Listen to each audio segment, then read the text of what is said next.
ค่ะ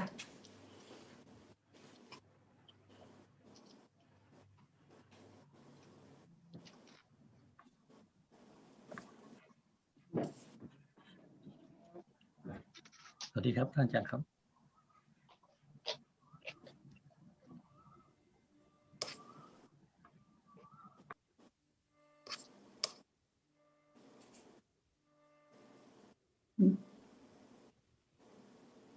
Sita, would you like to start again with your comments about Upeka? ค่ะสวัสดีค่ะทุกคนค่ะสวัสดีค่ะ Sawadika, Jan. Sawadika. Okay, Sarah, I'm happy for that. Achan, the password to get in to this Zoom one is Upeka. And I was saying that there's very little Upeka when I'm getting into the Zoom thing because I'm very excited to see you and my other Dhamma friends and quite excited about discussing Dhamma. So not much Upeka, but it's a good reminder having it as the password to get in. I think that it's the word, but the reality now should be understood as it is not self, just a reality.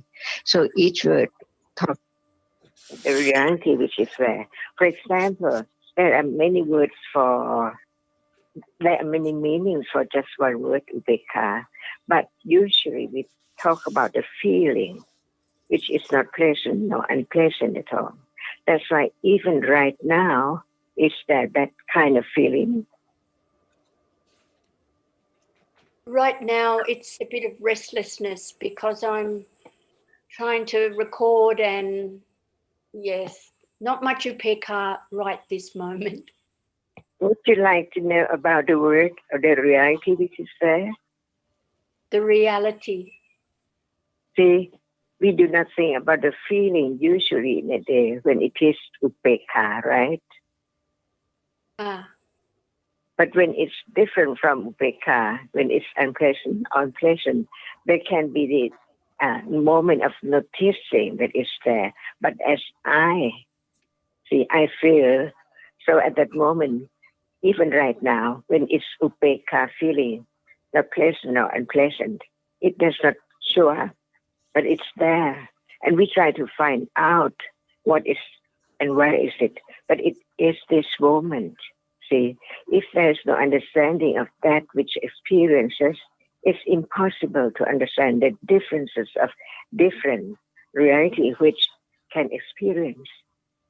And now it experiences each one, which experiences performs a function as peace, feeling just feel, and there's the sanya memory of remembering that which appears instantly with the moment of seeing and upekha feeling. So many realities are there unknown until Buddha point to that moment as what is what, as not self. So at this moment, talk about feeling. When it is unpleasant, it can be known. And when it's unpleasant, it can be known. But when it's not pleasant or unpleasant, it is not known just right now. See? Even sanya, memory now, which marks the object, remembering it, unknown. See? Each reality is there performing its function. No one there at all. So it's not trying to fetch or to have upekha as object of understanding is wrong, because the I is there with what kind of feeling, see? So when we talk about feeling, it's there depending on whether it is the object of citta or not. If it's not the object of citta, the think about it, keeps on thinking about it with what kind of feeling at moment of thinking. Because there must be feeling each moment. When citta experiences what it feels towards that object as different kind, unpleasant or pleasant, or not pleasant or unpleasant at all. So it's there now to be known when we talk about whatever is there. beginning to understand that it's there, but it's covered up all the time. Only one reality or one object can be the object of experiencing, not I or anyone at all. And this is every moment. We call it life, but what is life? It's moment of experience and object.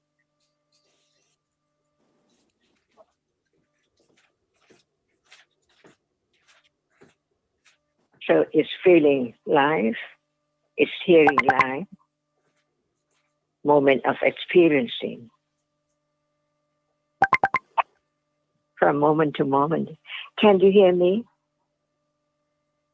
Yes. Yes, I can hear you, Achan. Okay.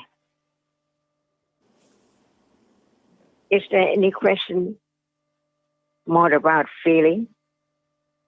No, just I was thinking that, as you say, this feeling, every moment that Jitta arises, this feeling. And yes, obviously the strong, unpleasant feeling or pleasant feeling is noticeable, but with upekkha, it's not noticeable, as you said. Are you trying or not? Am I trying? It's gone completely. See, depending on what is the object of experiencing right now to be understood.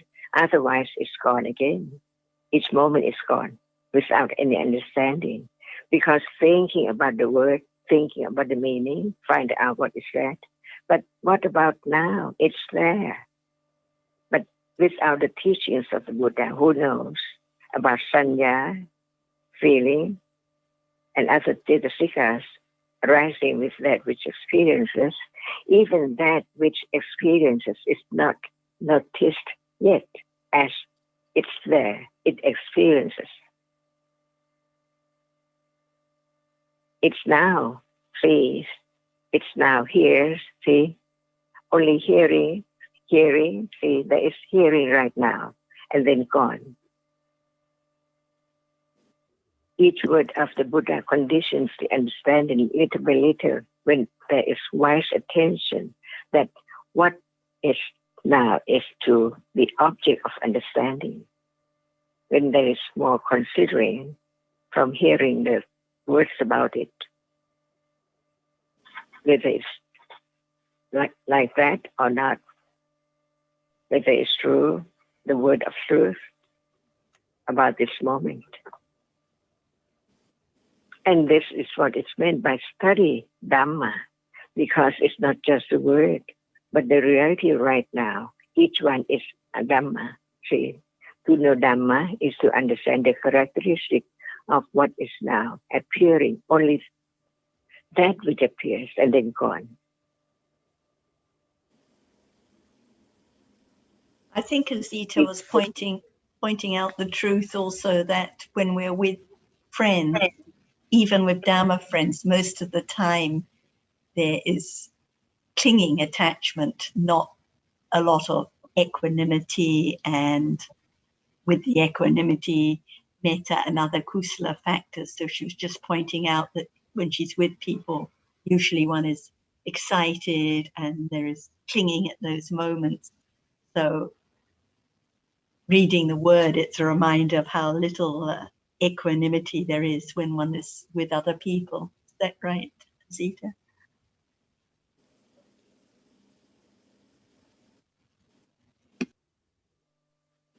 John, sorry, Azita, you're muted.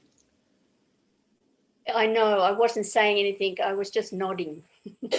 Okay.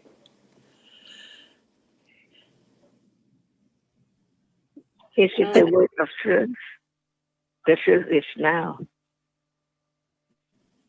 Yes, it is the word of truth. Yes, there is only now. Even now, moments of clinging, some moments of equanimity or metta, different moments, but any moment when one's with other people, there's bound to be the clinging and excitement you mentioned with disturbance or dacha at those moments, different from the equanimity. Ajahn, I you, did another go comment ahead, Azita. about a couple of weeks ago. I asked Achan about her comments one word at a time, and then I asked about how do you take that into conventional life.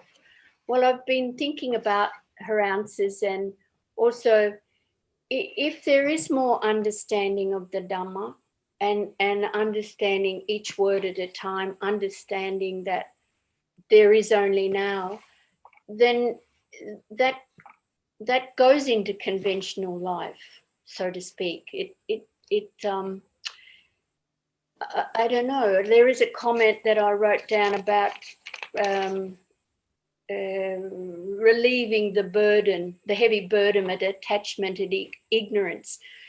And I think that I have confidence that that's true. That the more Dhamma one listens to and understands, there is less stress about daily life sometimes. So I think that taking what one hears and understands about the Dhamma becomes And one's so-called yeah. daily life.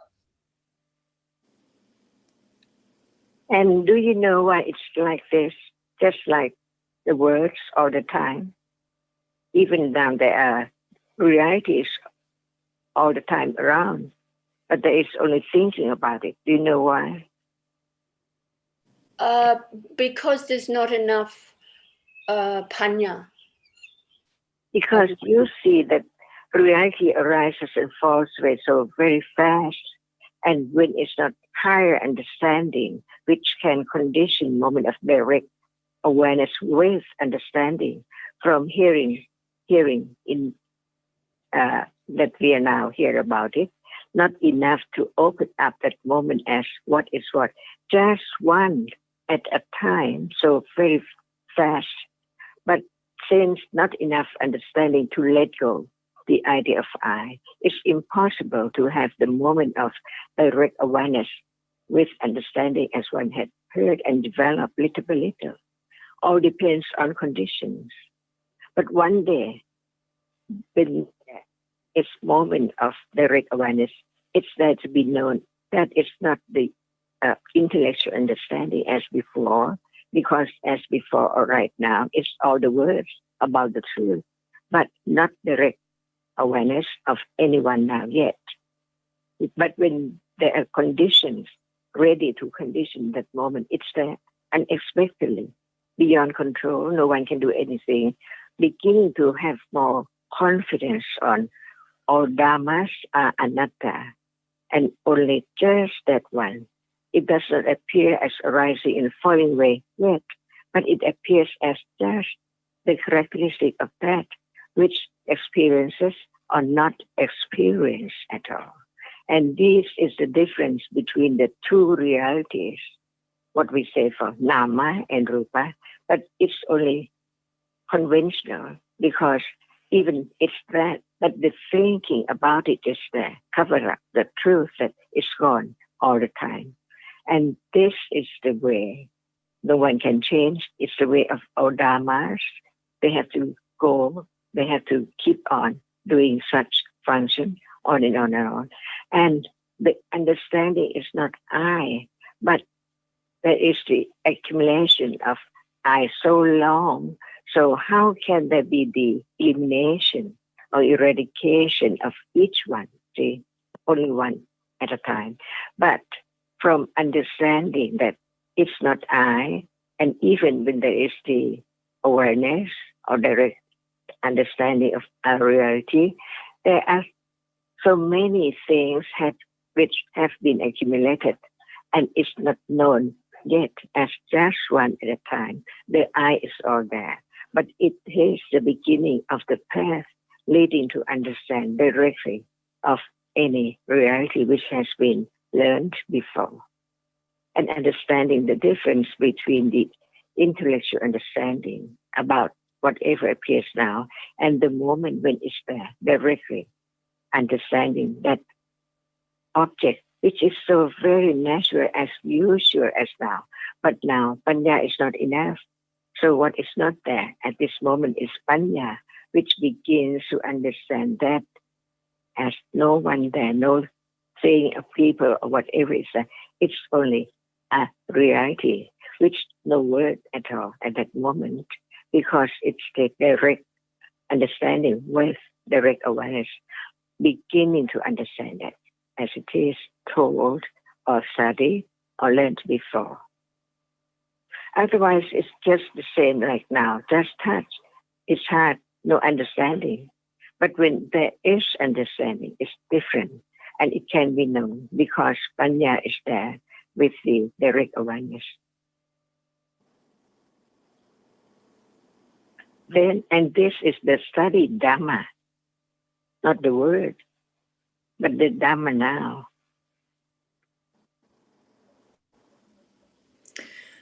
Ajahn, can you talk a little bit about the difference between thinking and wise considering? Because we can think about Dhamma often, but sometimes it's with wise considering, and sometimes not. Okay. Even right now, there is considering, but they are not self. They are Sankhara Khanda, different Jetasikas arising together. Each one performs its function. Unknown.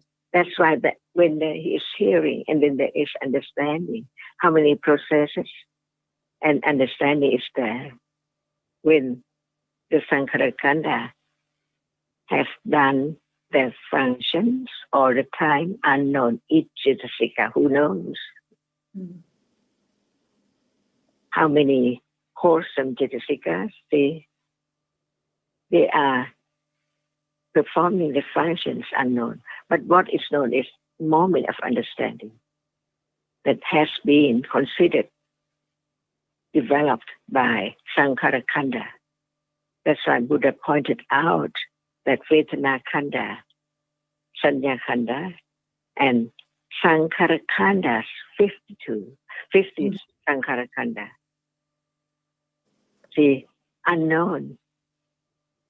What about Pasati Jetasika, Kaya Pasati, Chitta Pasati, Kaya Lahuta, and so on, see? But as much as there can be object when only Panya is there and experience it unexpectedly, no words there, because the characteristics appear to be seen like what is seen now. No word about that. But the Panya is there. So one understands the difference between moment with Panya and moment without Panya. No one, but the accumulation of the self so strong that it has to be understanding from the very beginning, the difference between the intellectual understanding and the direct understanding of a reality just as now as it is. But it depends on with understanding or without understanding at all, or it is the beginning of understanding the characteristic which appears, not just talk about it.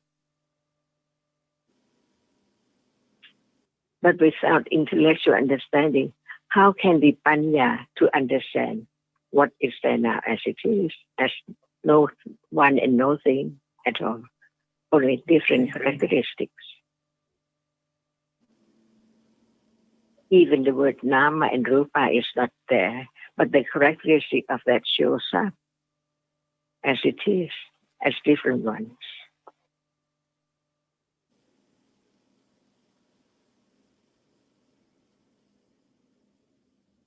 Is this not the study of Dhamma? Yes. The Dhamma now, see, otherwise nobody knows what is Dhamma. Just talk about the words. Right. And ask where is Dhamma, they don't know. That now is Dhamma, each one. But as they do not appear to direct awareness, it is something all the time. sometimes we talk about thinking about the story of Dhamma rather than considering wisely what is occurring at this moment. Can anyone stop thinking? No. See, that's why there is thinking to be known as its moment of not seeing, hearing, smelling, tasting, touching, right? Yes. Just a moment. At this moment is seeing and thinking, right? Seems Yes. like we are together.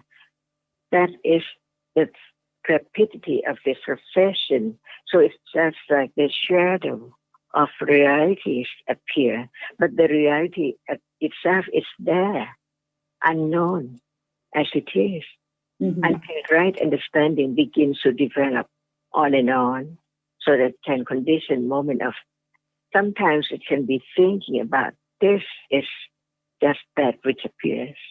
But before that, there is no words like this at all. But when there is understanding, it conditions whatever is conditioned by accumulation. No one can stop thinking, and until thinking is known as just a reality which is different from seeing, hearing, but it experiences. Seeing experiences, hearing experiences, thinking experiences. Thus we begin to understand what's meant by the Dhamma, that which experiences. Otherwise, how can there be the elimination, wearing away of the idea of self, if it's not from hearing, studying, and understanding the difference between the intellectual understanding and the direct understanding?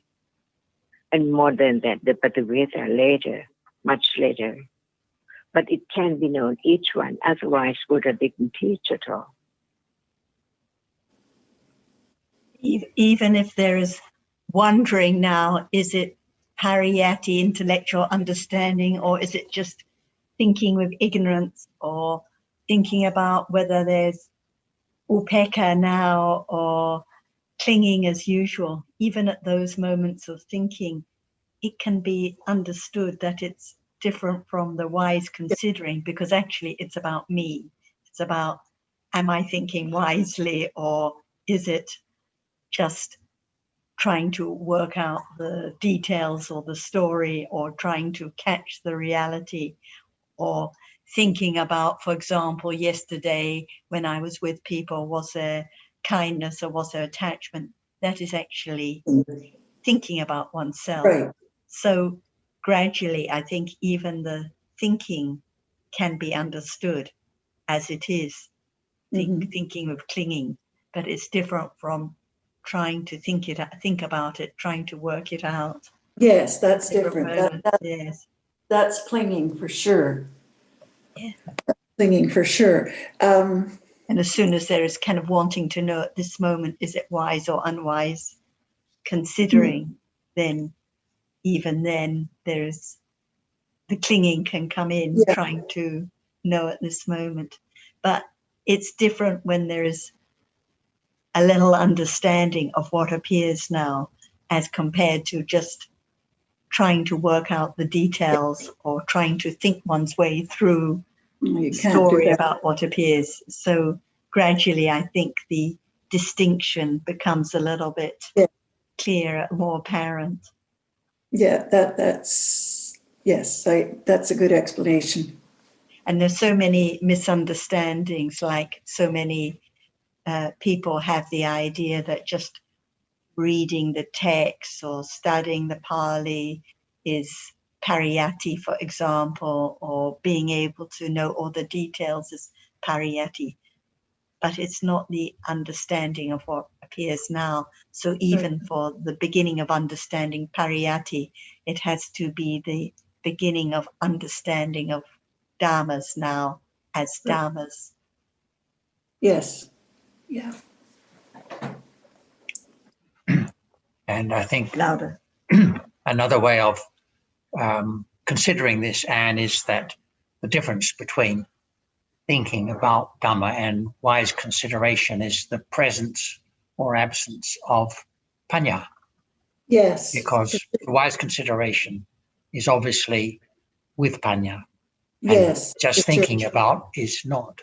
So it's not so much a matter of the subject matter of the thoughts, but it is the nature of the consciousness that is doing the thinking. And as Sarah, I think, indicated, it may be difficult. It is difficult when panya is only relatively undeveloped to notice the difference between the two moments, because there may just be a glimmer of understanding at a few moments and it's gone. And so one just wonders, was that some perhaps it may not be clearly different moments, but one has confidence that from hearing the Dhamma and the consideration that conditions, that there must be some moments of understanding from time to time. Yeah. And I think it's apparent after a while that there must have been some understanding, because one's general understanding and perception of things has developed over time. And of course, as soon as one starts wondering, that's very much self. Yes. But it happens naturally because there's still so much. It does happen naturally. It's bound to happen naturally. It's bound to happen.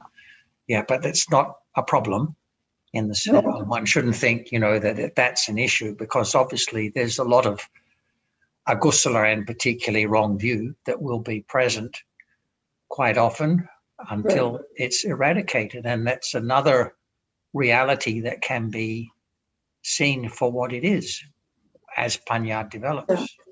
Yeah. I think sometimes the problem could be without sufficient panya, one can often take something that is just thinking as thinking with panya. Yeah, that's bound to happen too. Yes. Yeah. And I think there's that can be problematic. Yes, and that's conditioned by the desire to have more understanding, of course. Yes. And the thinking that just because that one is thinking about the Dhamma, there must be understanding, but actually it may be just like thinking about the recipe book or thinking about the car mechanics. It could be thinking about anything, because it's just another story in that sense. Right.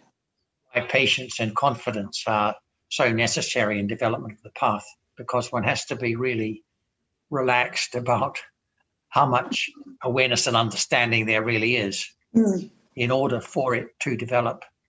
Because if one's too caught up in that issue, then it's a hindrance to the development. Yes, for sure. A lot of wrong view, thinking with self. Yeah. Okay, it's thank good you. to know that. Yes, for sure. Because if you think it's understanding, you're going in the wrong direction. If you think it's understanding, it's a warning signal. Yeah. Good. Thank you, everyone. And John. Do you want to bring up any of your topics today?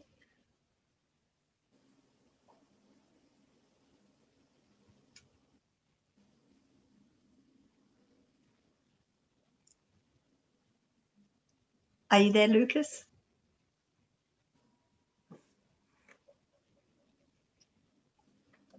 Sir, I'm here. Yeah, I'm here. I may have a question. Unmute again. Do you hear me? Now we can hear you, yes. I said that I may have a question if you want, you know.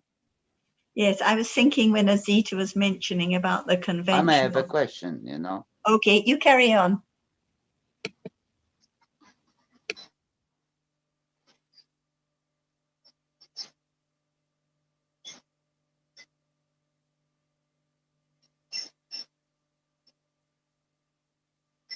The problem is my internet. It's very slow, really, you know, today at least.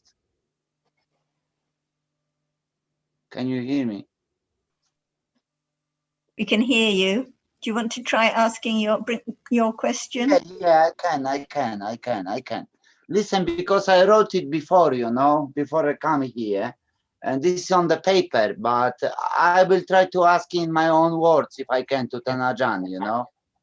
And can you hear me still? Yeah, well.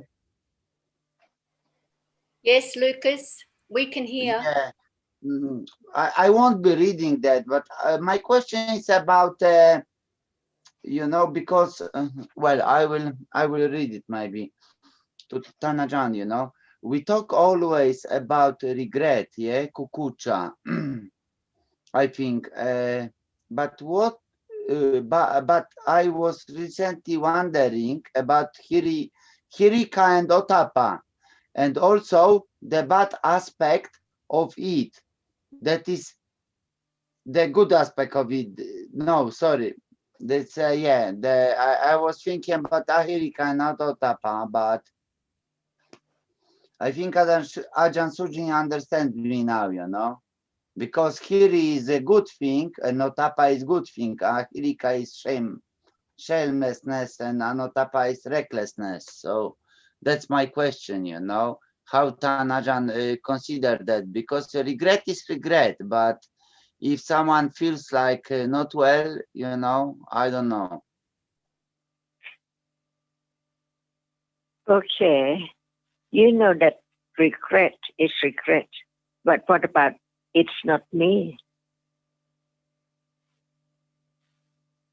Just a reality which is conditioned to arise and then gone completely. Yeah. See?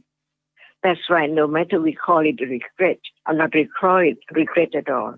Because sometimes when whatever is the object, it cannot be said about what is it in words, but it's there as a reality.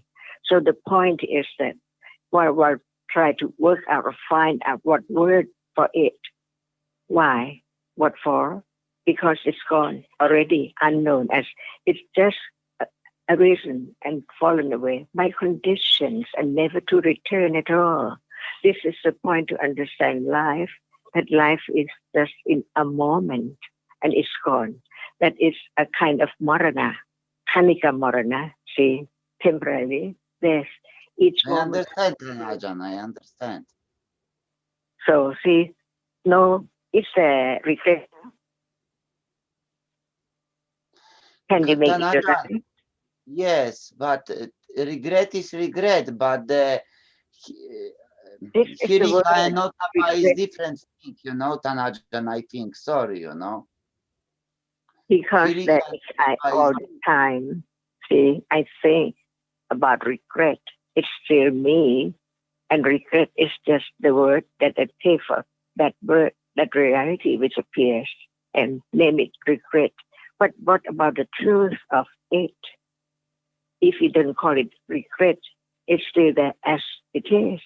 But the understanding of that is that it is not me. It's so very deeply, because you see that even we talk about regret is regret, who is talking, who is speaking. See, the I is the unknown. That's why the point is that if there is the moment of understanding truly, but actually the I self is so very, very great, because it has been accumulated for quite a long, long time. So it's not just a moment to erase or to eliminate or to have it arise again at all, but to understand no one, this is the point. Otherwise, I will not arise again. See, that's the I. But actually, to understand each reality which now appears as it is.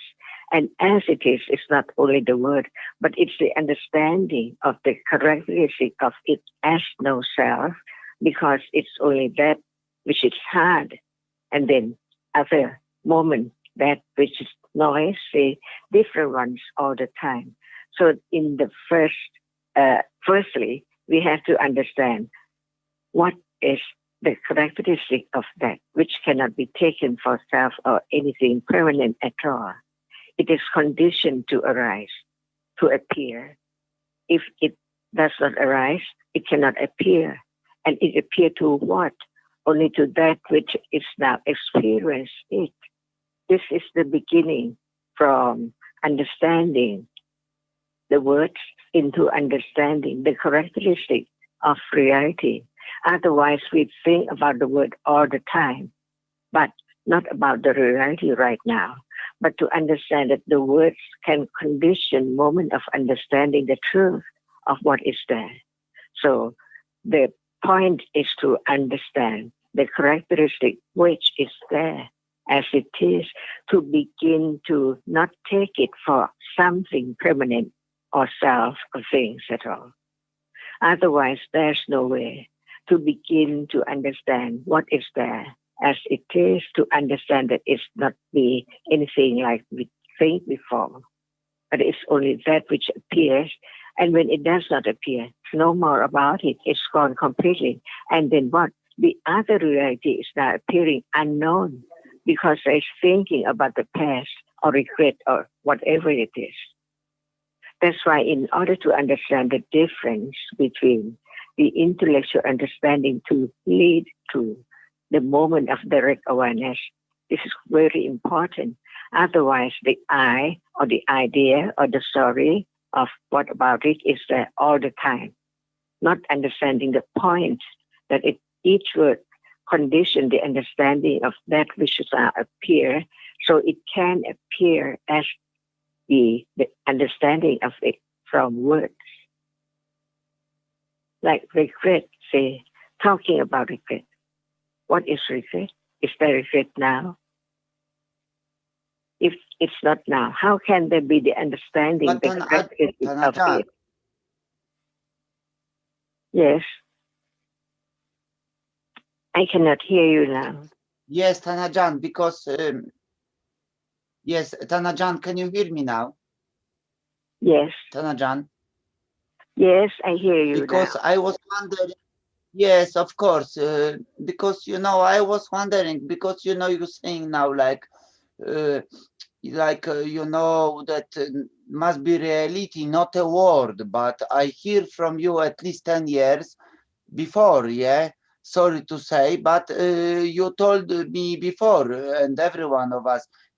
I'm studying Dhamma with you, I think 10 years now, and the point is that I may ask you now. You told me before that we need to study Dhamma like Kama and Vipaka, and I read your book, and now I don't understand because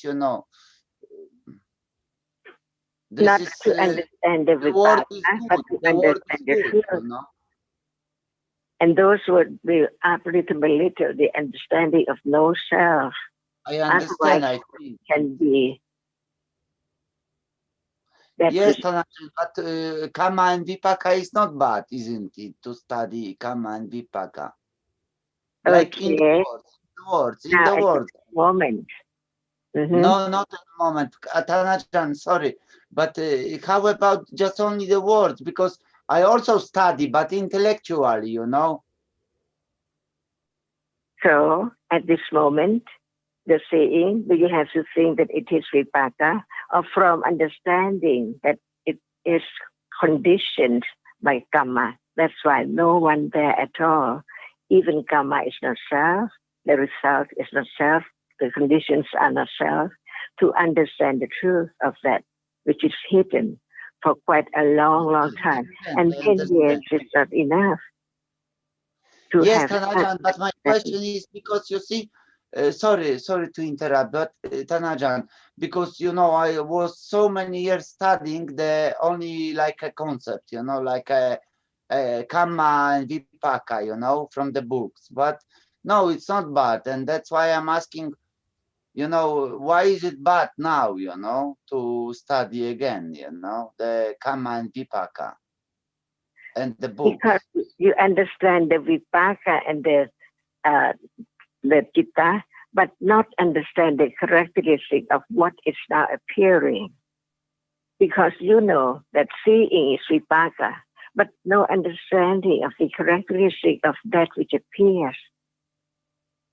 Do not mind thinking about Vipaka. What about that which is Vipaka? But it is that which sees the experiencing. The condition is the Kamma, but at that moment it's not the moment of understanding that word about the Kamma, condition of Vipaka, seeing right now, but from understanding, from hearing, it conditioned moment of knowing that it is not self. And this is the point. Why it is not self? Because it's that which experiences. And why it's not self? Because it is seen. Only that. And then I understand. you get to arise again. All Dhamma just appears and then gone. Completely. Absolutely. And that is the characteristic which cannot be taken for self.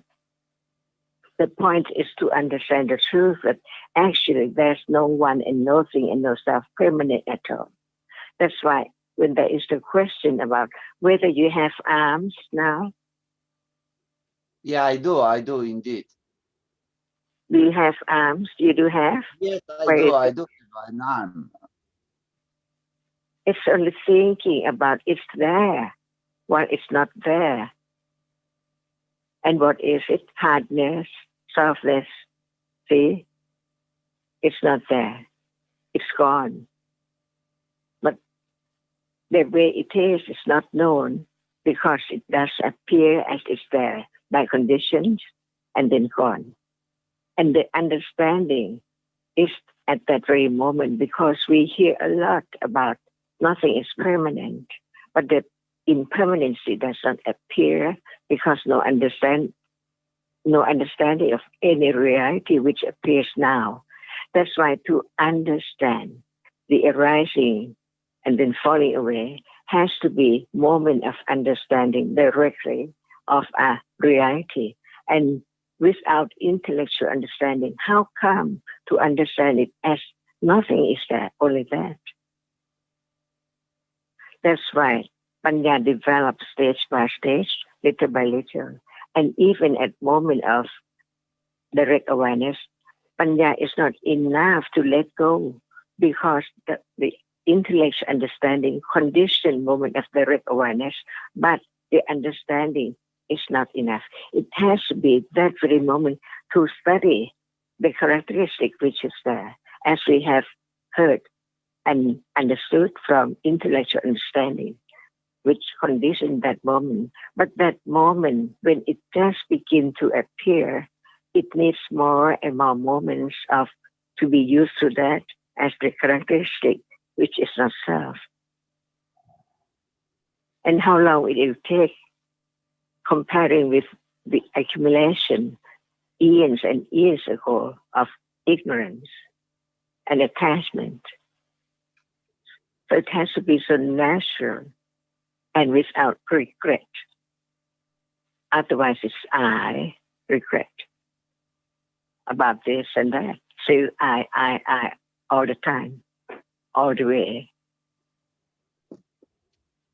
Yes, but So Tanajan, I understand it very well what you're saying, and I listen. But Kiri and Otapa, can we talk about that or not today? Sorry. because you see that when it's understanding, it has to be letting go little by little, so very little that it cannot be detected or known at all. That it's there, like holding the nice handle. See how long it takes to appear at it's just a little wearing away, not as before. So life keeps on going by. All realities arising and falling away, performing the function to be conditioned for more understanding of that which is now appearing. Because even we heard about it's not self, it's only that which is seen, but at moment of seeing is not that. It means that Panya is not enough yet. Just keep on studying, understanding, and more confidence about only a moment of seeing cannot be anything at all. It takes how many moments to be just a thing, and now there are so many things. So how repetitive it just let us not able to understand the truth until Panya develops little by little.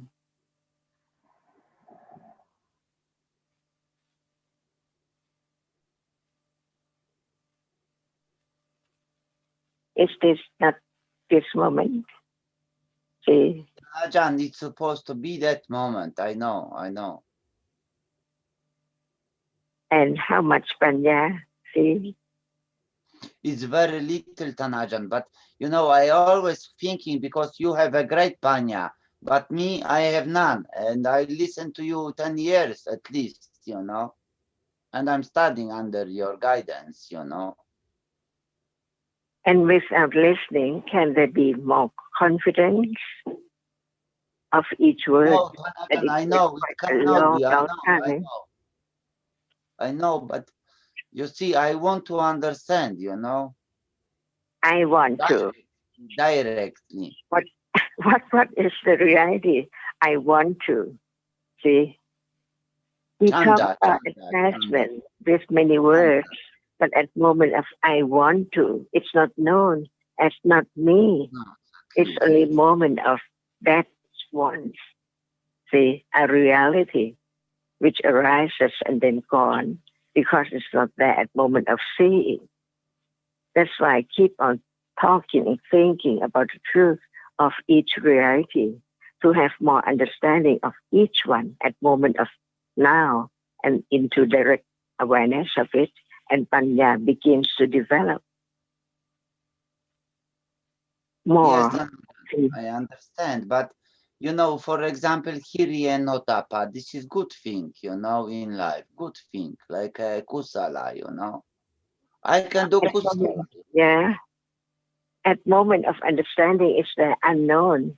See, it's like we talk about the path leading to the enlightenment, the Four Noble Truths, and we begin to understand that even I want, the second Noble Truth, is not known, as it is so true that it's conditions.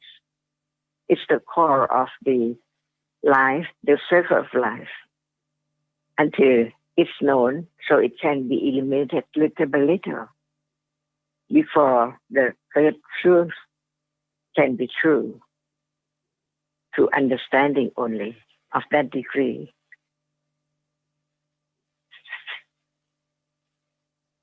That's why beginning to understand the difference between understanding the words and understanding what is there, from hearing and understanding, from considering the right words, right meaning of it, about the truth of each moment.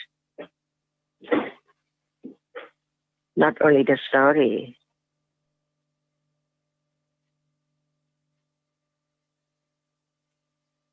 But ignorance so much that it takes time for Panya to develop from hearing, considering, and direct awareness before it can be the noble truth.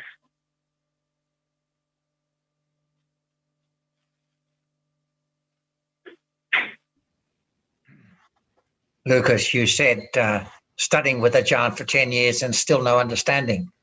I think others would have the same feeling or impression too.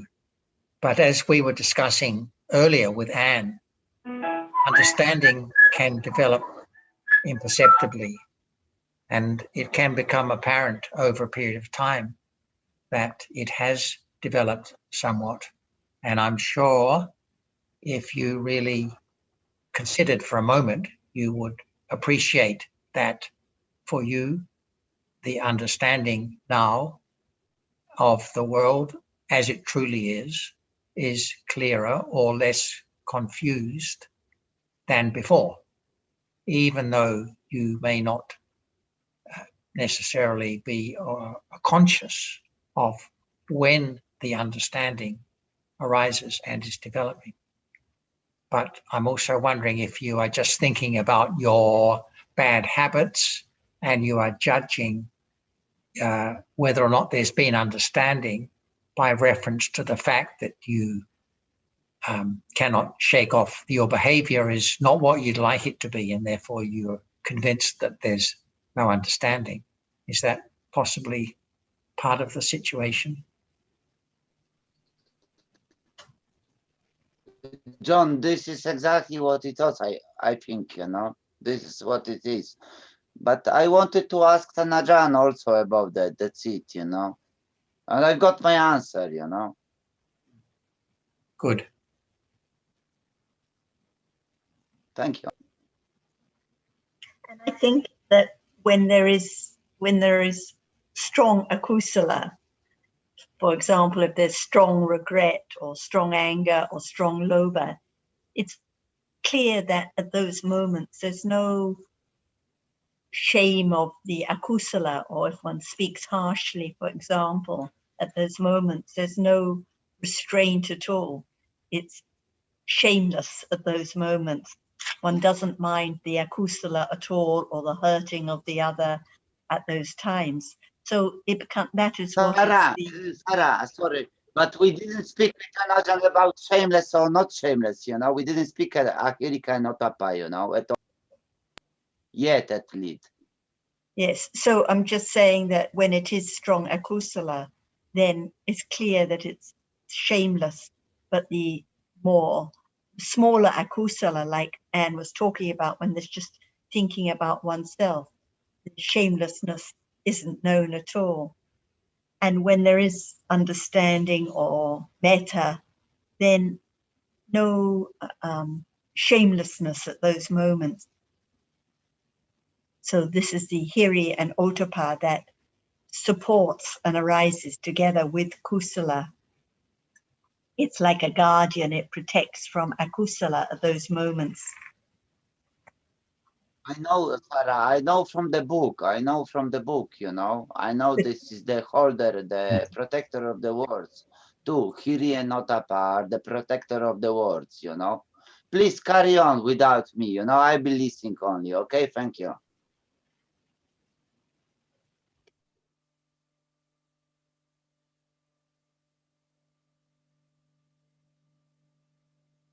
Because I think, as Ajahn was saying, we study a lot about the words, but actually it is at this moment, like we were discussing with Anne about the considering now, it's not a matter of working out when it is kusala and when it is akusala, when it's wise considering it and it's not.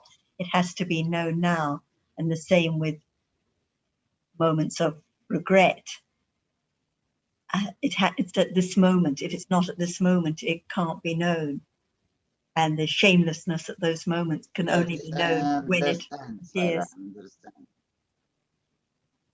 But listen, we never spoke with Tanajan about Ahirika or Notapa ever, you know, so it's good. Okay, because, I think Ajahn, you know, it's the time to show, you know.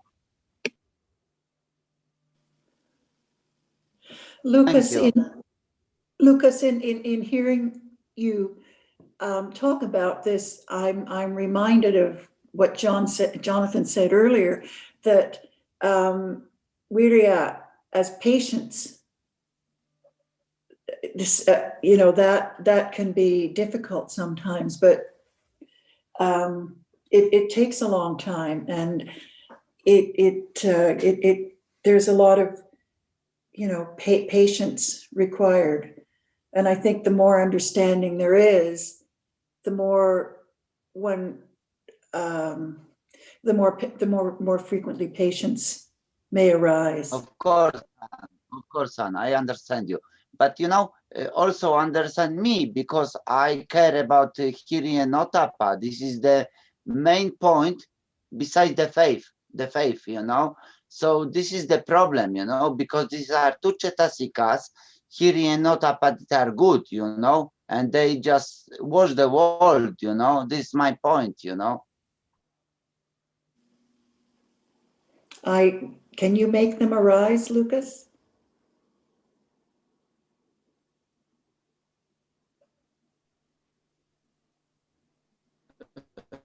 Can you say again, please? Can you make them arise? Hiri or Otapa?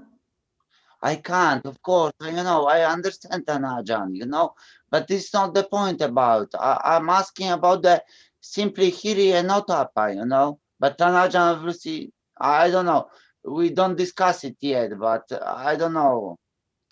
You see, because for me it's very important thing, because I know my life and I know myself. I know who lets me, you know, who make me live, you know, and this is Hiri and Notapa also there.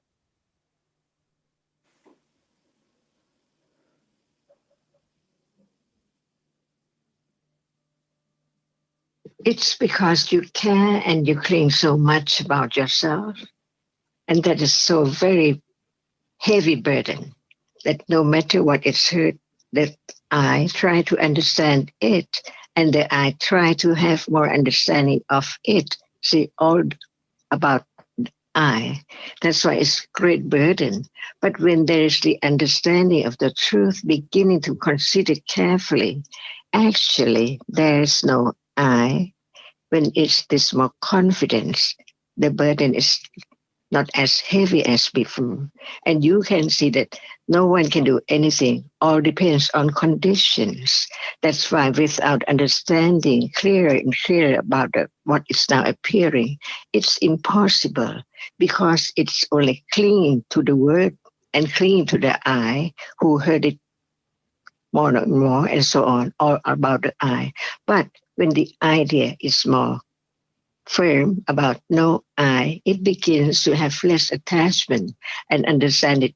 Nothing can be controlled because all depends on conditions, and it will lead to the understanding of that which appears unexpectedly. And we know that life goes on in a day unexpectedly, but no one knows about it. Only when something happens, some evidence, and then one begins to know it's just uncontrollable. No one can make it rise, but it has to because it already there to be known, appeared as that which is conditioned. But the understanding of there's no one is not enough. That's why when there is more understanding of actually, there's no one. And this is only, even it's conventional, it's the idea, but it's right idea from the very beginning to continue on without regret or just try so hard to have more understanding, but to know that it's impossible to have anything arise without conditions. That's why life begins to be so natural, and there is conditions enough to understand any moment by more understanding, hearing more, considering more, understanding what is now appearing as what is taught, not now, just look at the book and try to remember the word and try to find out what it says. But what about now? The beginning of no one is there at moment of seeing. Even is there, not clear I have at a all. book with me. I have a book with me, you know. Can you hear me? Tanajan, excuse me. Yes, I can hear you. Tanajan, I'm sorry, but this is said in the book. Shamelessness and recklessness. It's Akirika Anotapa. And I know there are other two Chetesikas opposite way, yeah? So it says Akirika, shamelessness or consciencelessness, and Anotapa, Okay. recklessness or disregard of blame are two other akusala chetasikas which arise with every akusala chitta. In the Visuddhimagga, chapter 14, 160, ahirika is translated as a consciouslessness, and Anotapa is shamelessness. They are defined as follows. Suppose I read more or no? Okay. If it does not appear, can you know it? Can there be any understanding of it? Even it appears, see, but usually even it's that No, it it does is not not. appear. That's why there is no understanding of it. But that But which the now Buddha can appears, show if that. there's no understanding of it, how can there be the understanding of that which does not appear? Like Hiri and Ottappa. It's there at moment of understanding, but it depends on what is the object there to understand its characteristic as no one and no self. So what can be known, can be studied, can be more and more understanding of the truth of no one and no self.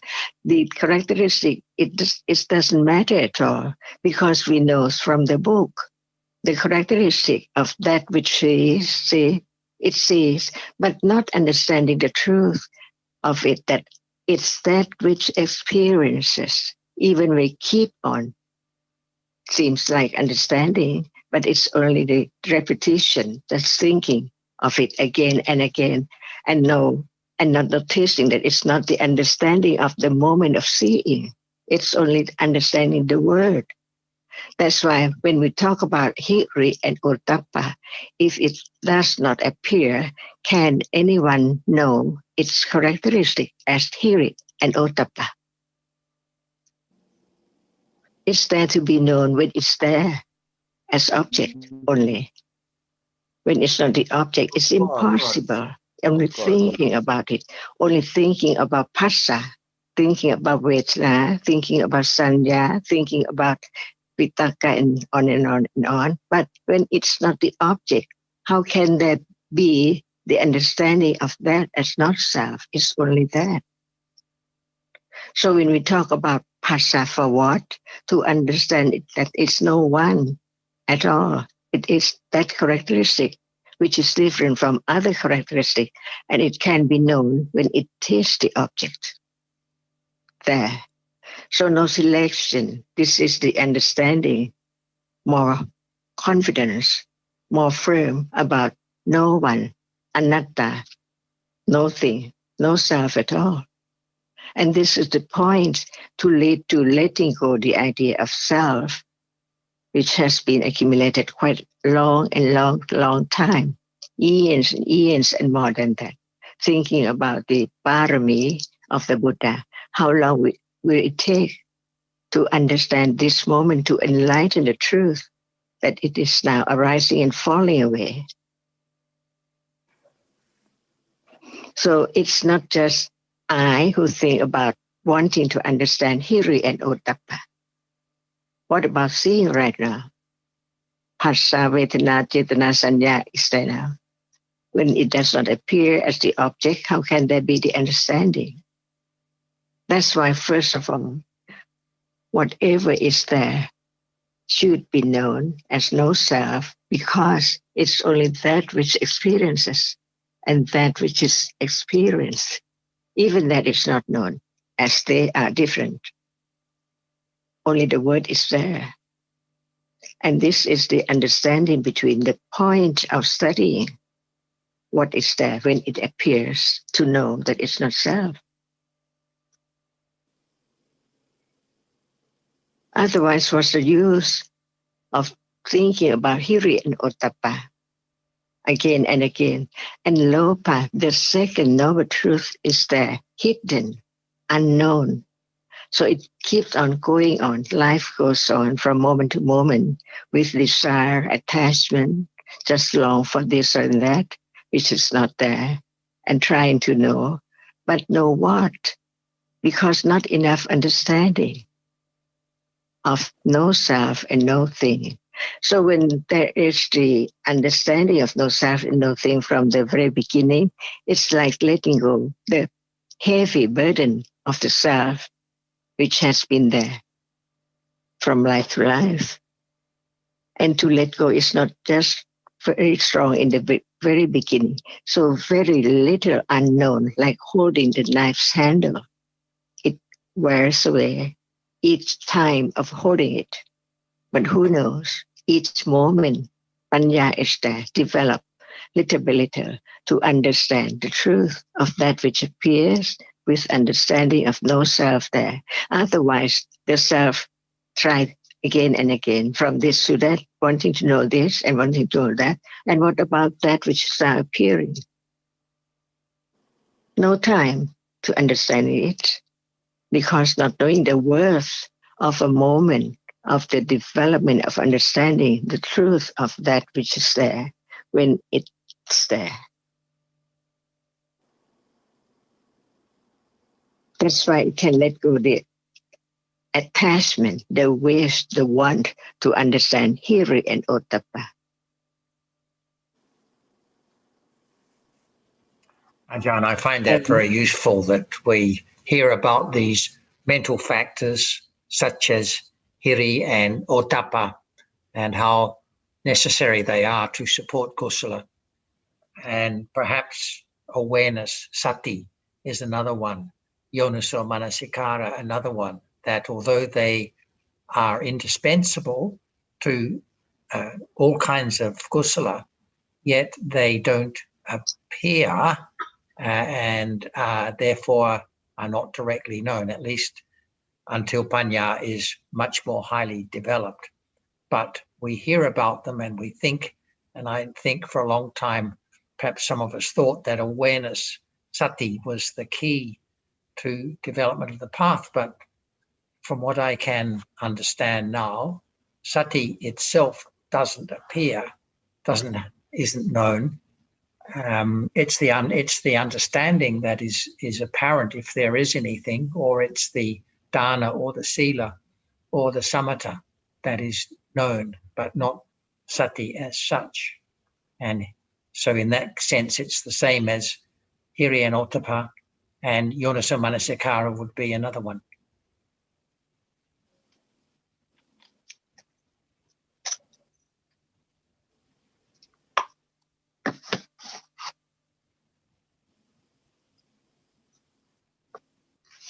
Are you still thinking of wanting to know about the Hiri and Ottappa, Lucas? Depends on conditions.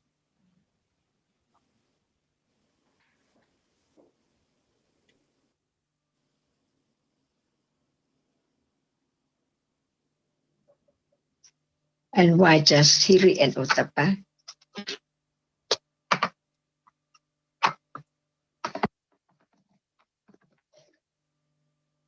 What about realities now?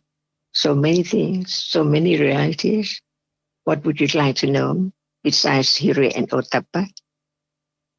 It's only attachment, desire, not understanding that what is there is conditioned.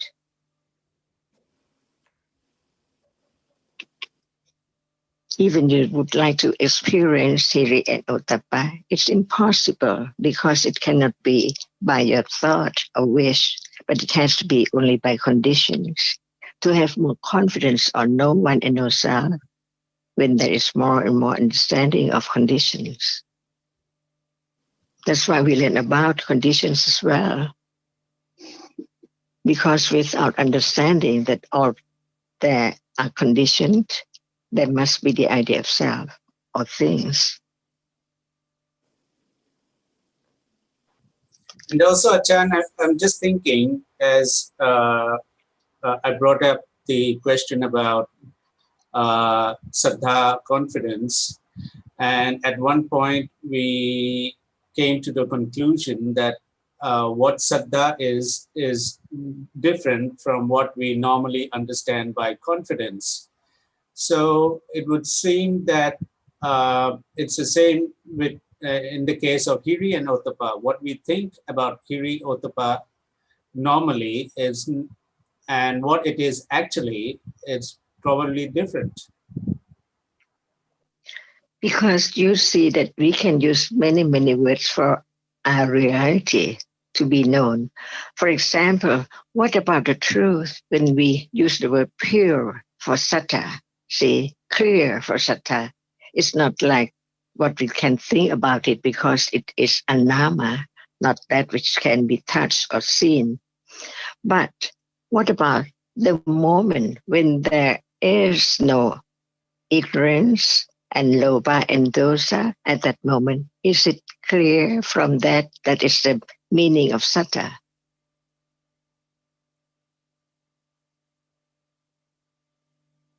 At moment when there's no moha, loba, and tosa, no akusala reality arising at that moment at all.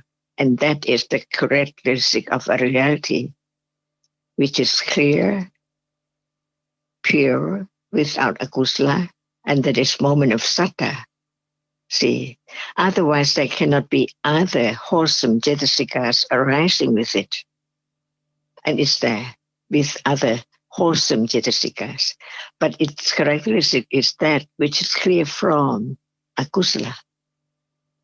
So all the cetasikas arising with it is clear. And it is wholesome. Each one. Hiri is wholesome because no avijja, no lopa, and no mosa, no moha. Lopa, dosa, moha there. See? And when it does not appear as object, how can one understand that characteristic? So now, only that which is now as the object is not known yet. See, how much understanding about the truth, thinking about when it develops more and more, and understanding that what we are talking about cannot be known, cannot be directly experienced until direct awareness is there. And that moment, no doubt about the meaning, what is meant by direct awareness. Because even right now, the difference between sati and no sati, for example, hardness appear all the time to that which experiences it. No understanding of that, just talking about is hard. It's not that which experiences, but at that moment, is there any understanding as is there, as is heard, as is thought, as is studied? So one begins to understand how far apart from the direct awareness and the intellectual understanding. See, and it begins to know, and it's not strong enough. It's weak in the beginning. That's why just once, twice, or 10 or hundreds is not enough. And Panya develops, so it is paccata. Only that person can understand how much. We talk about much, but it's so very little comparing to higher and higher degree to see what is meant by the subtlety of reality is there now because it's there arising and falling away unknown until direct awareness begin with a little understanding developed from intellectual understanding enough to condition that moment to have no doubt about what it's meant by direct awareness because it's there. If it's not there, there must be doubt about what is it, like Hiri and Ottappa and Pasa and everything. It can be known only when it is the object of understanding, when it's there. But when it's there, but it's not the object like Lopa now, it's not known as that which is not self. For example, I want to understand Hiri and Ottappa. See, the I is there all the time. And the attachment to something like Hiri and Ottappa is there. All unknown by ignorance and attachment. So very cloudy, very dark. The truth is in darkness until Panya is there as the light to begin to understand it.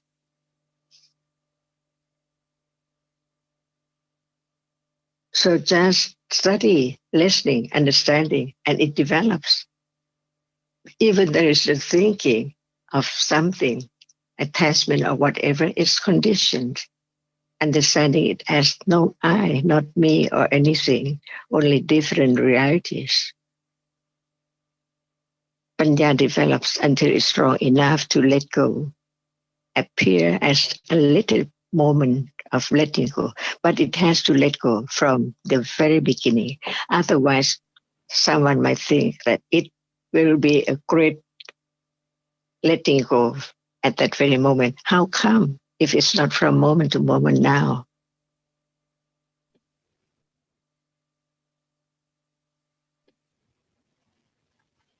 There was a point that was made the other day, which I found very helpful too. Anne reminded me when she was mentioning patience, because usually we have an idea of how there must be patience to develop understanding. But the other day you were stressing about how there's no one ever, past, present, future, and whatever arises by conditions and is completely gone.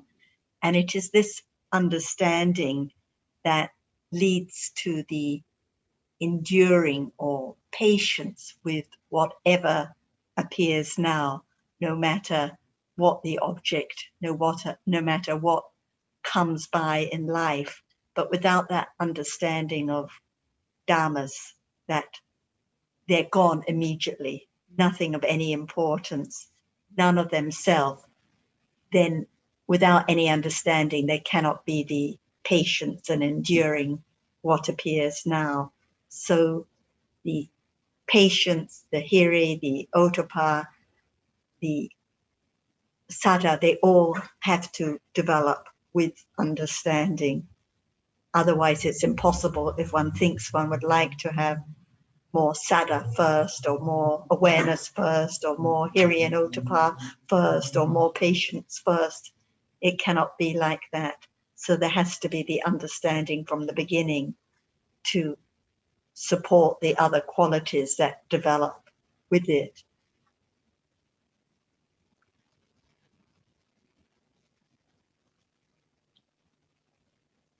And the quality, the aspect of virya as enduring or being patient at this very moment right now, with no matter what is experienced, no matter it's annoyance or irritability or clinging or poor me or whatever it is.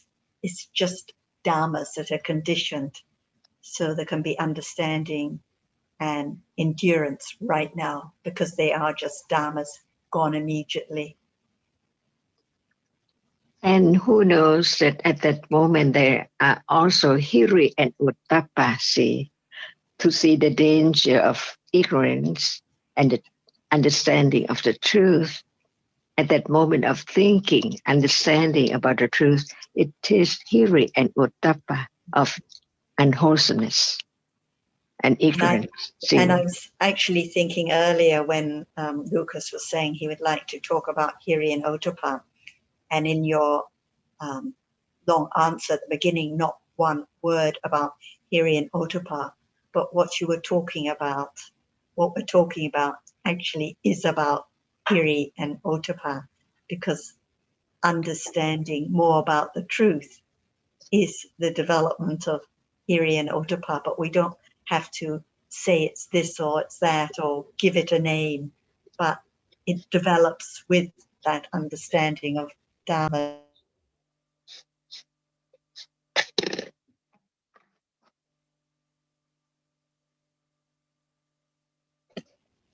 Gradually seeing the danger of clinging and ignorance more and more at this very moment when they appear.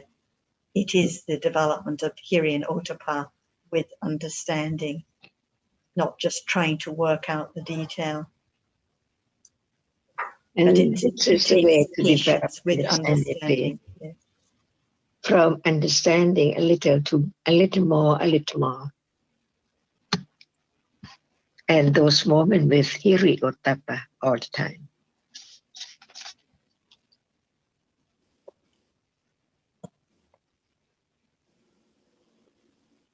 And this conversation's a good example for Anne's question, the difference between working out the details and thinking over and over and just beginning to understand a little when there is the understanding and enduring of what appears right now.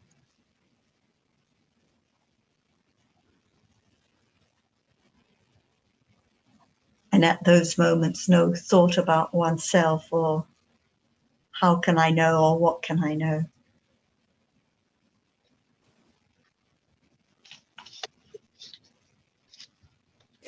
You just said something about enduring. What is appearing now? Can you elaborate on that? When we read about virya, it manifests as enduring. It is the quality of enduring. And I think when we talk about Kantian patience, it is the patience to endure what appears at this very moment. Because normally, for example, if there's pain or anger or regret, one just would like the object to be something different.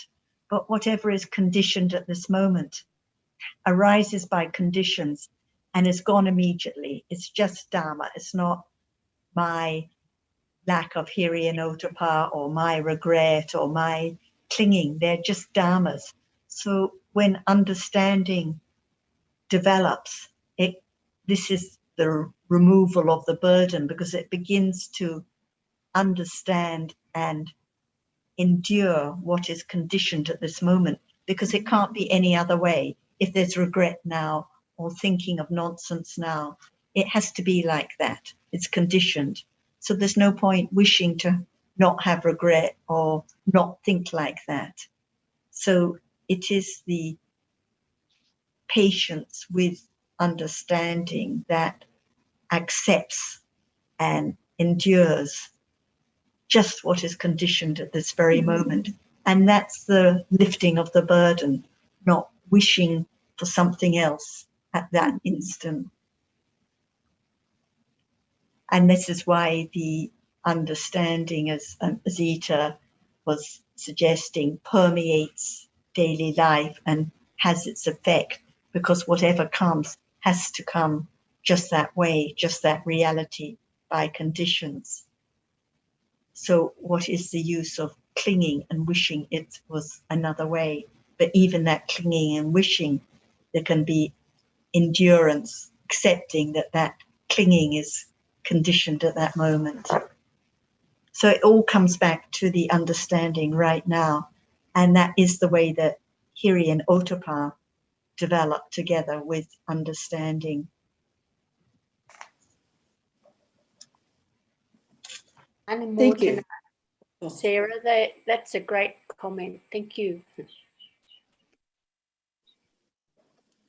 But Azita, I'm just thinking also, it seems like one is separating daily life from what is now, because right now it's just realities. Anytime it's just realities through one of the doorways. So sometimes if you one thinks about applying in daily life, it seems to be saying there's something different from what is now, but actually it's just the same. Well, I think that was the point that I was trying to sort out point out this morning, that because of my question previously about realities and conventional life. If there is the understanding growing, then it conventional life is now. I mean, it is just thinking, isn't it? Conventional life is just a concept, but there is life, there is now. So I think maybe there's probably less and less separating them, because the realities are what conventional life is so-called made up of. Good point, Sukin.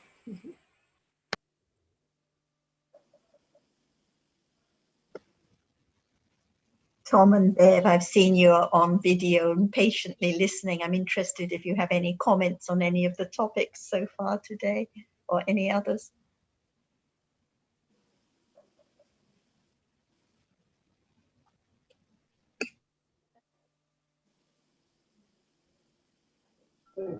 Thank you. No, we're just enjoying the conversation and the discussion. Good to see you anyway. Actually, I think I've asked Ajahn this some time ago, and something I've been thinking about, latent tendencies, because we always hear that the moment is now and it's gone forever.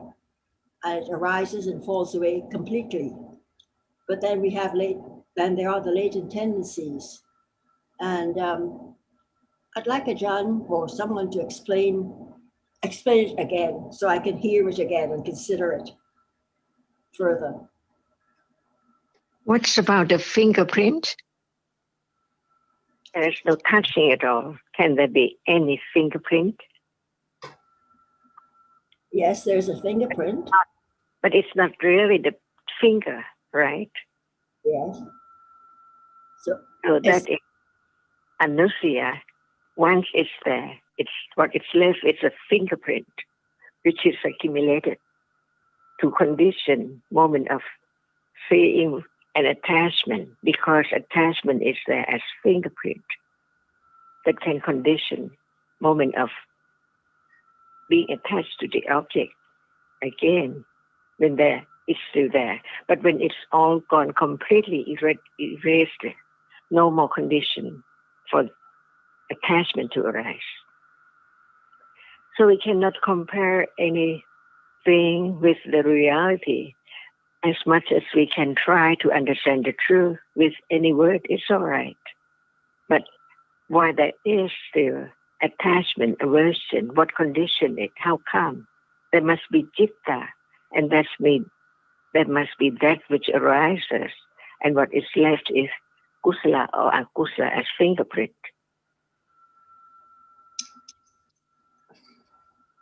Only that, like the stain of coffee or whatever, it's drank, no more coffee, but that is still there until it's completely washed away. No condition for it to arise again.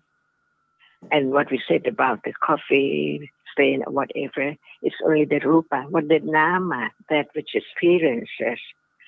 Who knows how much accumulation of such this or that, kusala or akusala. That's why people are different, because of the accumulation of kusala and akusala to condition at the moment of kusala and kusala differently all the time.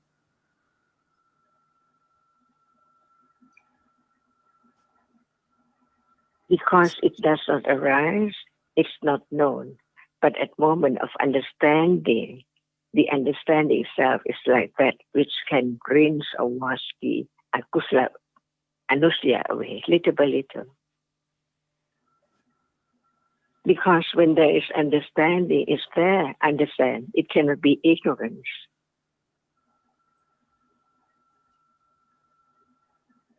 Is it not enduring each moment? That which is not there begin to be there, little by little, develop on and on and on, until it's strong enough to understand the word, the first word, Dhamma. See, no one, no thing, anatta. No one to condition anything to arise, but it's there as reality which is conditioned. Otherwise, it cannot arise to be quite different ones from moment to moment. Today, the feeling today is not the feeling yesterday, but it's conditioned by the experiences of different things yesterday there to condition thinking about it again, less or more attachment, who knows, by conditions, all by conditions. And from understanding that as it's a conditioned reality, there will be less attachment to take it for self or I or thing permanent. And this is life. It's not just a matter of belief, but is it true about seeing now, liking or disliking, or many thoughts come in by conditions. Even there is thinking, there can be conditions for thinking of other things. Each moment is conditioned. And it takes hunting to create, to have more and more understanding of the truth as not self. The point, the way to understand the truth is to understand that it's not I or me or anything at all. And this is the only way to let go, the clinging to what is there as being or I. I see, and that which is seen is something, but actually it's only that which can be seen, and it's gone. It's like Rapidly. Does it deceive anyone who see it without understanding as it's still there?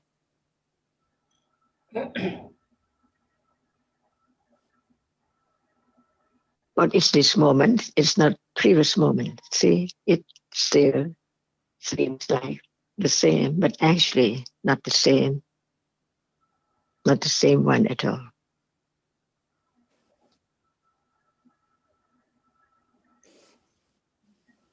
So lesson And this is the development from moment to moment of understanding unknowingly, like the fingerprint on the knife handle. It's not seen until it's seen that it's wearing away just very little, until it can be seen that, oh, it's worn away more and more.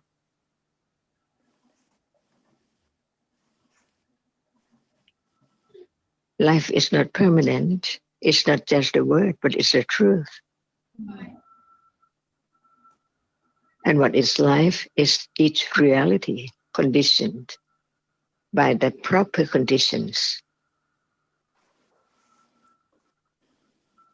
Not only one condition at all, many conditions for anything to arise, no matter nama or rupa.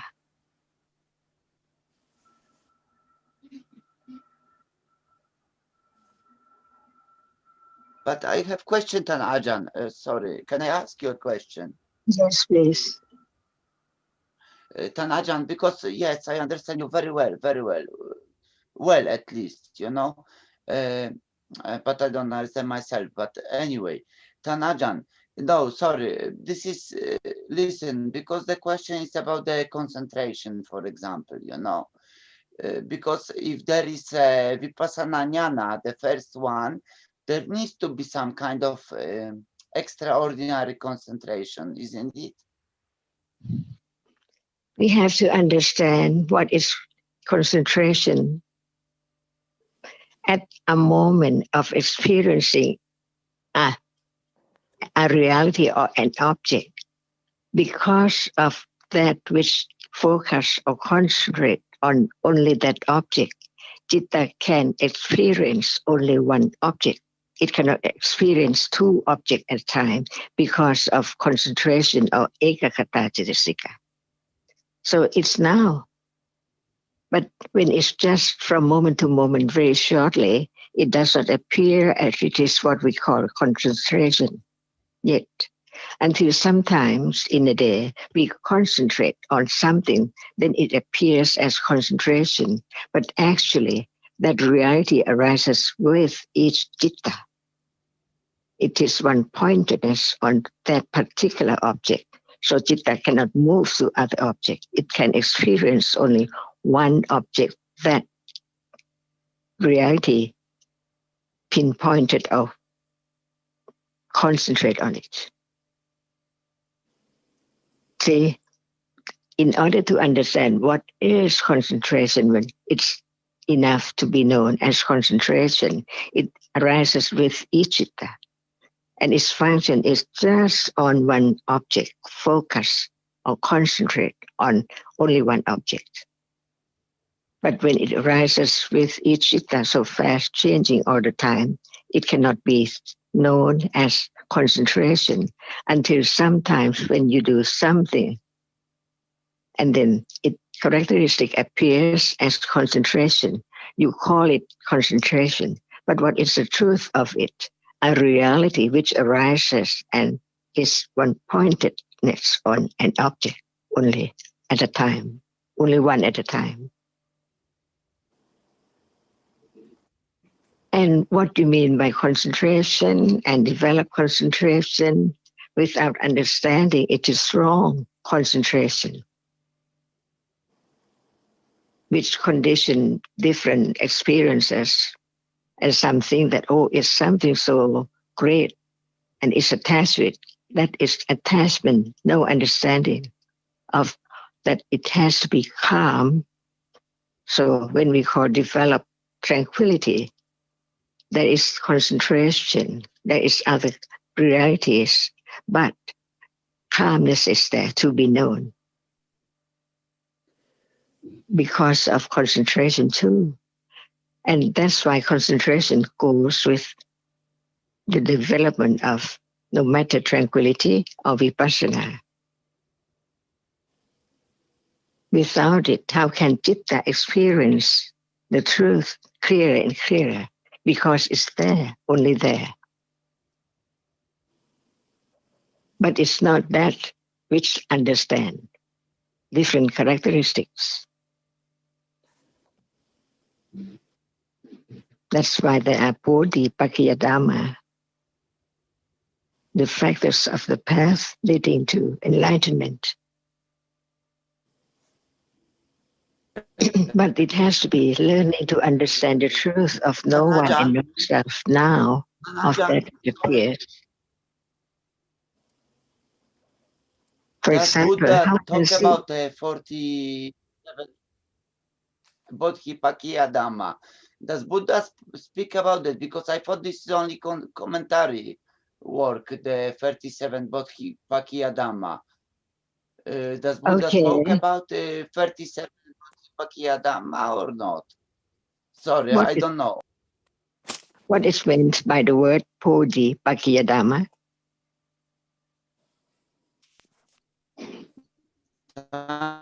Najan, I think this is the 35 factors that lead. What is Bodhi? See, Panya. So without Panya, not understanding what is Panya, one takes attachment for Panya, trying to do this, to concentrate on this, no understanding of the reality.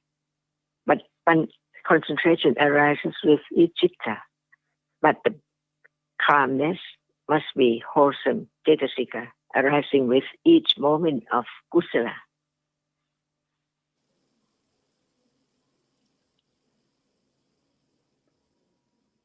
But everything cannot appear without concentration, which is strong enough to have everything appear as it is, because of the moment of concentration or just focusing on only one object at a time.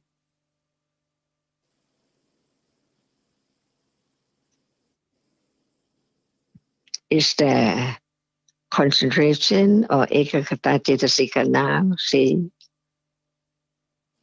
it cannot be known only, it can be known only when it's the object of experiences. No matter what is there, Buddha taught about, like seeing now, that which experiences a reality which just arises to see, only to see. See how short it is. What about citta before and what about citta after seeing?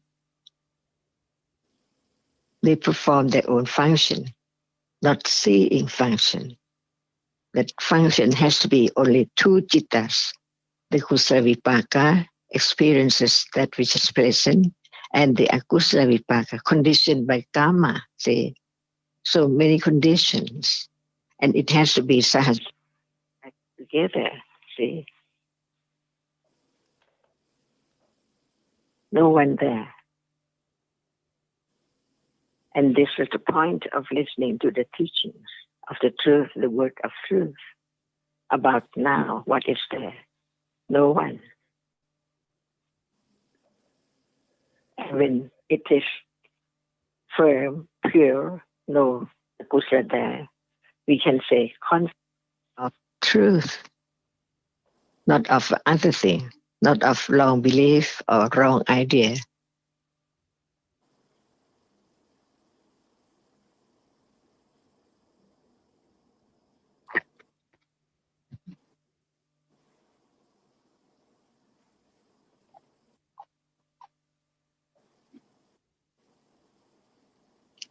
Each moment is unknown when it does not appear to Panya.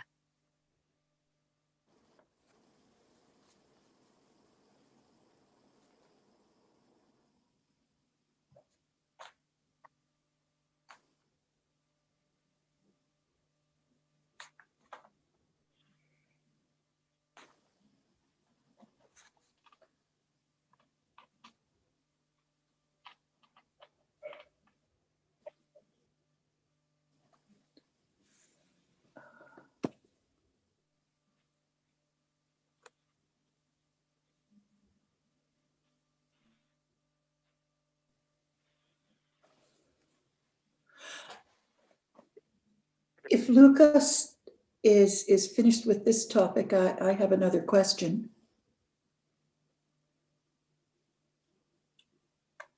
Lucas, are you wanting to continue with this topic or no?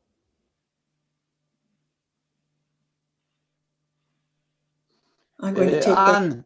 Anne, no, I don't continue anymore. Okay, thanks.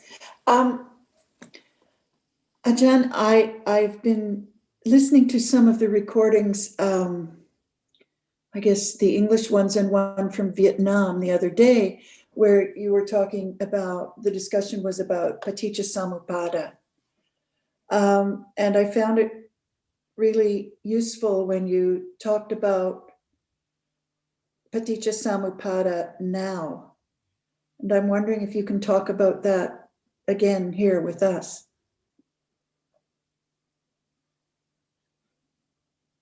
What is not Paticca Samuppada? Nothing is not Paticca Samuppada, covers everything. So now we talk about what it's there as Paticca Samuppada, but not the way it is. Without this, there cannot be this. Without this, there cannot be this. See, only that. Like seeing without the eye, there cannot be seeing. So what is there about eye and seeing in Paticca Samuppada? See? Ignorance. Wrong Yes, understanding. but by way of Paticca Samuppada. The moment of seeing and the eye. The moment of seeing is the result of Dhamma. See, by way of ayatana, see. Oh, by ayatana. By Is ayatana in Paticca Samuppada? Or it has to be. Dhammas can be taught by different aspects or by different manners. Yes. To understand the truth that actually it's not self. Even we don't use the word Paticca Samuppada, but the moment of understanding that what about birth? See, without ignorance as a cause for condition of karma, can there be birth? No. So birth is conditioned by karma, see. Yes. And as long as there is avijja, there must be karma. Yes. Wholesome and unwholesome, that's all. As we talk about what subject in it is, but we didn't talk by the word Paticca Samuppada. But when we talk about without this, that cannot arise at all by way of Paticca Samuppada, that's all. Okay. Jan, can I just pop in with a very quick question, because I may have said something wrong in another discussion. Seeing is ayatana. Also, when we talk about vijnana as birth conditioned by karma, and one of the Vietnamese friends, I think it was, asked me whether it can also refer to other vipaka, citas conditioned by karma, not just birth. And I mentioned that karma doesn't just condition birth, but other citas in life. So it's vijnana refers to not just birth, but other vipaka citas. Can seeing be included as vijnana or only as ayatana when we talk about paticca samuppada?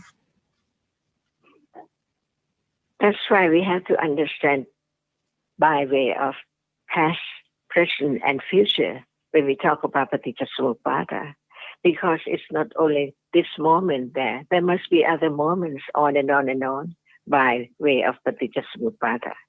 For example, when we talk about this life, what conditioned it? Previous karma. In the past, we don't know in what life.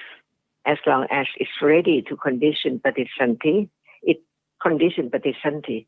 And that is the past. The ignorance in the past conditioned the karma in the past, and the karma in the past conditioned birth, which brings what? Nama and Rupa together by karma. See, that is the way to understand. And from then on, but the other paticca phassa, vedana, and clinging and upadana condition bhava, see, karma bhava, in this life to condition birth of next life. That's all, the circle of birth and death. So the vijnana just refers to the birth in the past. So the seeing and the hearing cannot be included in the vijnana because they're present. So they're just included as ayatana then. It's included in the moment of seeing, which condition feeling, see, phassa. Because we cannot talk about everything at once in a moment, a few moments, a few words.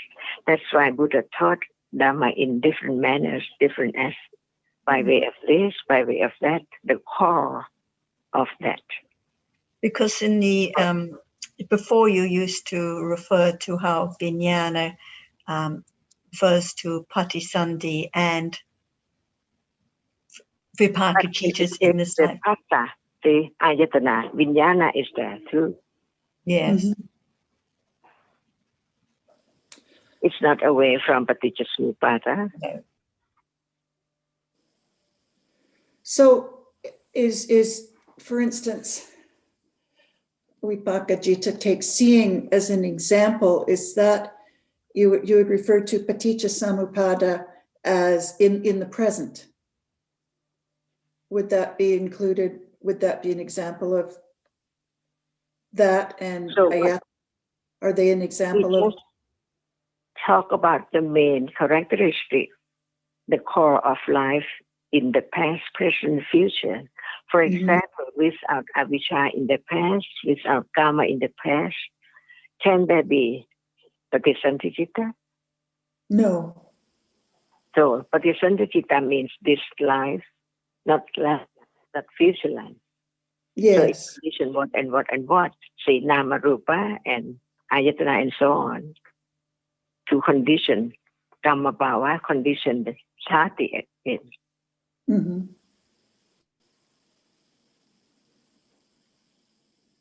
Only the way it is, by way of the core of the conditions for each life, past, present, future. Mm-hmm. And the seeing and hearing of the past, the seeing and hearing even a moment ago is past, but this life, but the seeing now is present one. So it's different from seeing a moment ago or in the past. So conditioned by karma, but each moment is a different one. So, Sarah and Ajahn, I'm not sure I've understood this. When we refer to life by way of paticca samuppada, we're referring to patisanti citta and not the pancha vijnana jittas. Is that right? That is stopped only at moment of birth.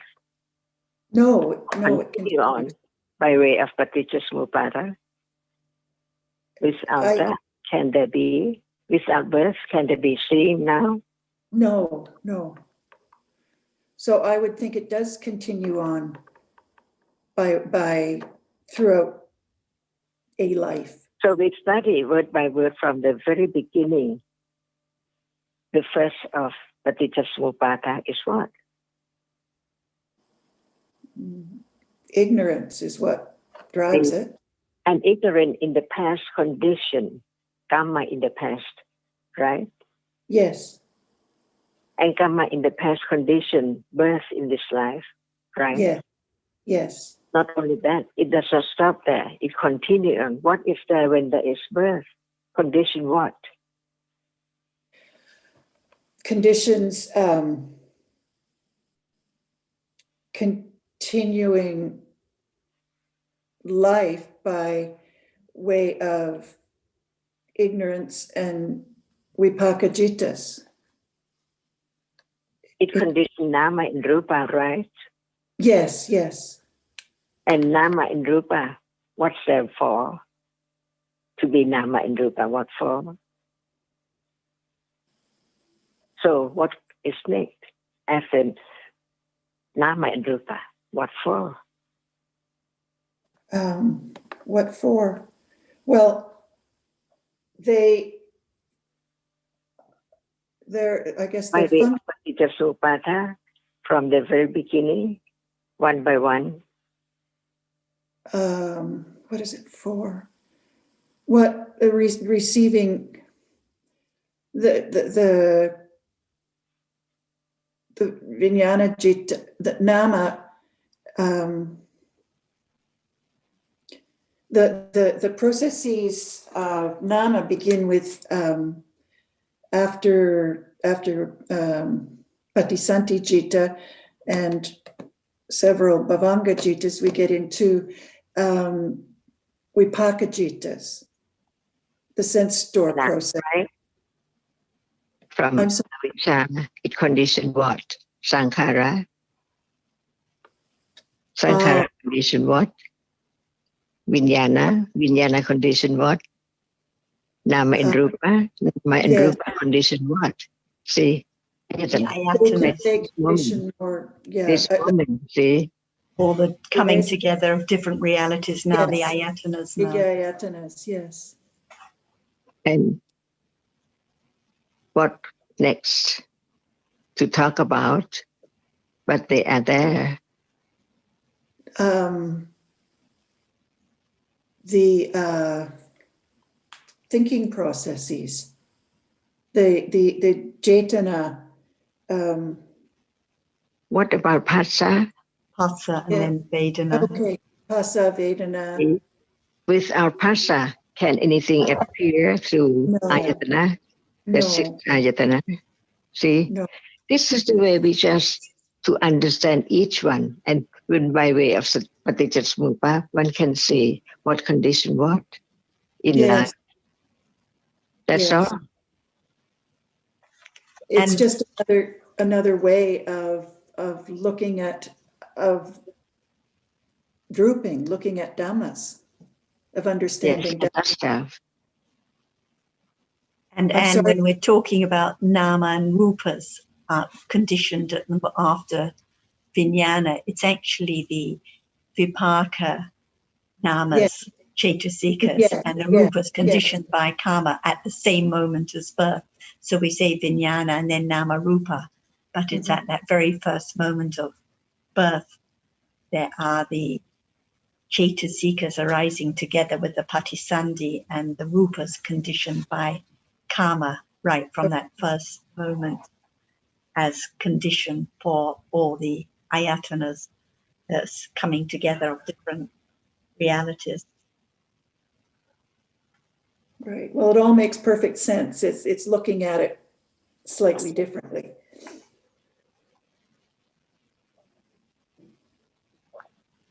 I guess looking at it from a different perspective. I mean, it's all exactly the same as we have been talking about. Nothing about the behavior of dhammas changes. It's just a way of looking at it. It's slightly different to, I guess, to assist in in understanding no self, no one there. And there's so much misunderstanding because people read the ayatanas condition Phassa and then it conditions Vedana and so on. But actually Phassa arises with every chitta now. Vedana arises with every chitta.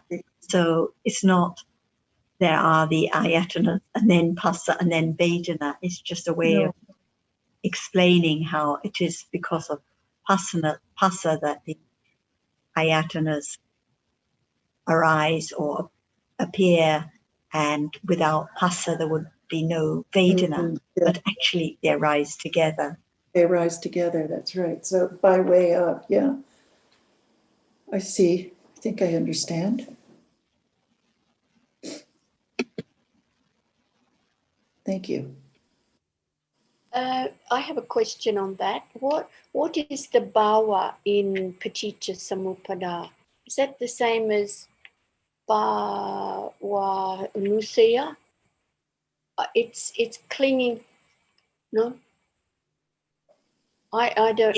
In the bhava now, tanha upadana bhava, the bhava refers to karma now, the sankhara now that can bring results in future. So the sankhara at the beginning referred to past karma.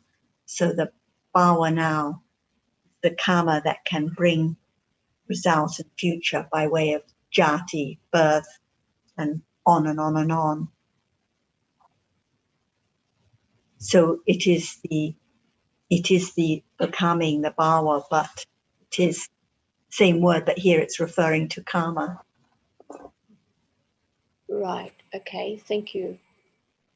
The cetana, that is karma that can bring results from this moment, from this life now, which will bring results in future.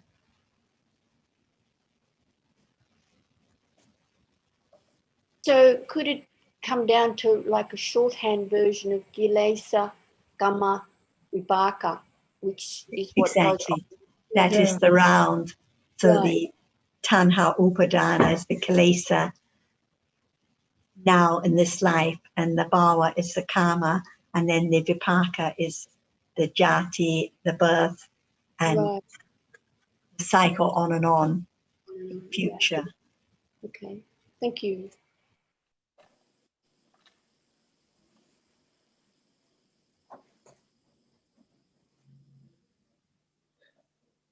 Sorry, Sarah, can you repeat that? The gamma, shortening it up. The gamma is the bhava. What did the gilesa is?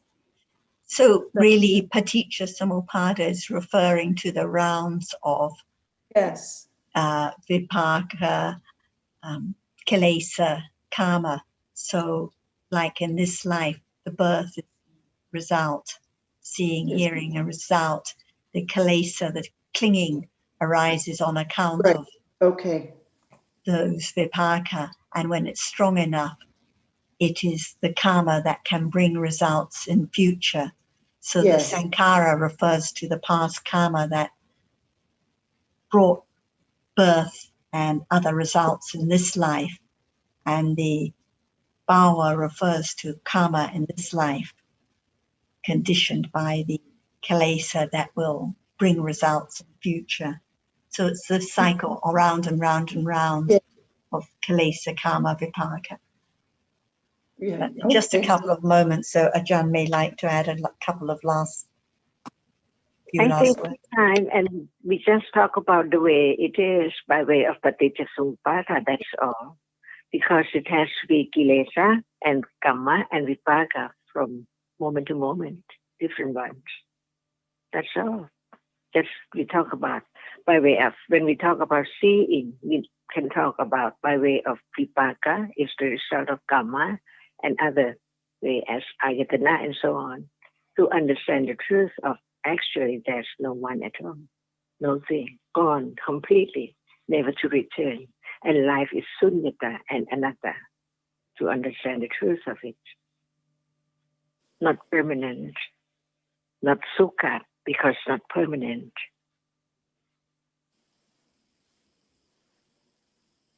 Sawadee ka.